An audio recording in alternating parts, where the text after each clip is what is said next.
Question number 22, coming to you from The Door tonight, located in Lopeville, Tennessee. I am Michael Pearl. This is a product of No Greater Joy Ministries. Here's the question that you have asked.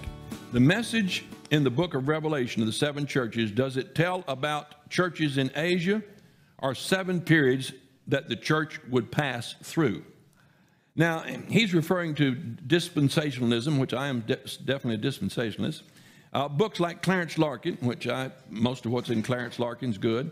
Books like Clarence Larkin lay out the 7 churches of Asia and relate them to 7 time periods, beginning with the early church and coming out to the second coming of Christ. In other words, you've got 7 time periods over a period of 2,000 years of working with the church.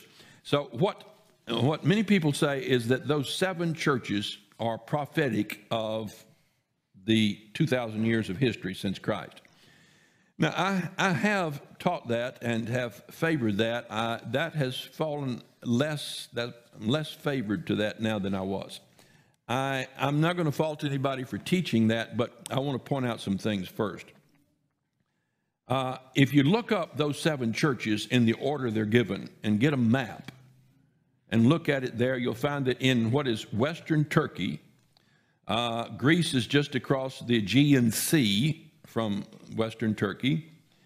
And if you start right there by the sea with the first Ephesus, and each church that's named goes up down the highway and loops back down in an upside down U or a horseshoe.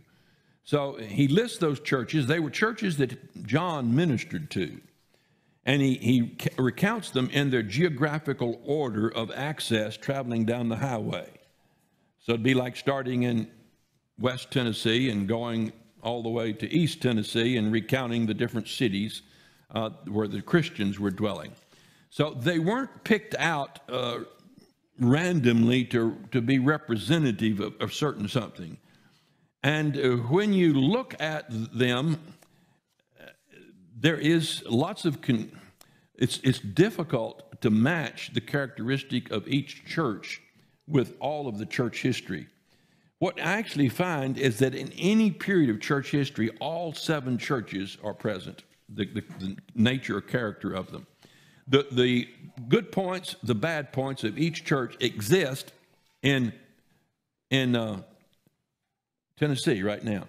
In Perry County right now, you can find churches that are like any one of those 7 churches, except maybe the Philadelphian church.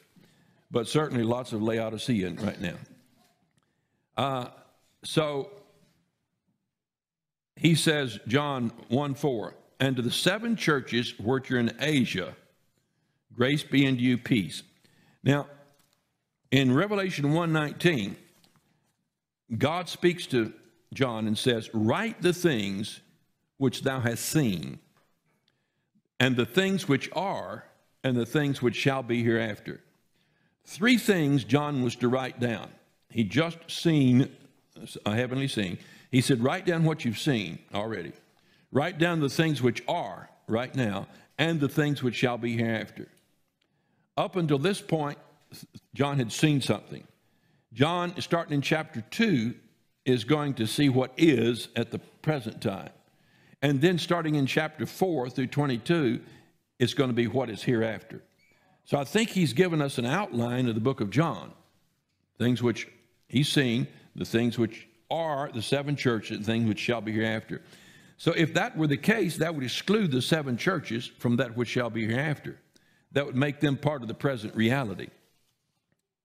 All right. The mystery of the 7 stars which thou sawest in my right hand, and the 7 golden candlesticks. The 7 stars are the angel of the 7 churches, and the 7 candlesticks which thou sawest are the 7 churches. So he's referring particularly, geographically, historically, to churches that existed at that time, to their strengths and their weaknesses. Keep in mind that all of those strengths and weaknesses existed in 7 different churches at that time. So there was not, the first one didn't represent the entire church of that era, because that was not the church of the whole era. You understand what I'm saying? It's not like the whole church is like Ephesus. It was not. The whole church was 1, 2, 3, 4, 5, 6, 7 different characteristics. And in any given age, that's true. So I am less inclined than I used to be toward the idea that the church historically goes through 7 periods like that. It may be true, but it is it's an analogy one draws, not the original content of the text. In other words, a lot of times God does things incidentally. There's several layers, and that could be one of the layers. It may well be. And maybe some people who know more about, and I've read a lot, but people who know more about the church history than I do, maybe they could confirm that in fact is a historical sequence of events. But I don't think so.